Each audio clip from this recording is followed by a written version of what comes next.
இன்றைக்கி விநாயகர் சதுர்த்தி ஸ்பெஷலாக பூரண கொழுக்கட்டை செய்ய போகிறோம். இது எவ்வளவு நேரமானாலும் பஞ்சு போல் நல்லா சாஃப்டாக இருக்கும்.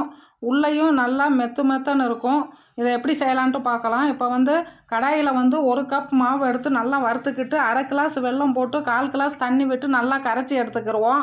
இப்போ வெல்லத்தை வடிகட்டி விட்டுட்டு 1 கிளாஸ் தேங்காய் துருவல் போட்டு 1 ஸ்பூன் ஏலக்காய் தூள் 1 ஸ்பூன் நெய் விட்டு நல்லா பூரண பதத்துக்கு கலந்துட்டு ஆற வச்சுக்கிடுவோம்.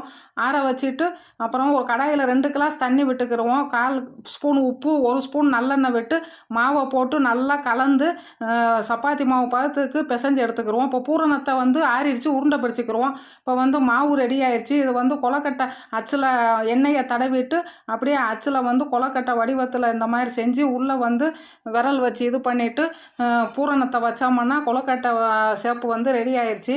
இதை இட்லி பாத்திரத்தை வச்சு வேக வச்சு எடுத்தோம்னா சுவையான கொழுக்கட்டை தயார். தேங்க்யூ ஃபார் வாட்சிங்.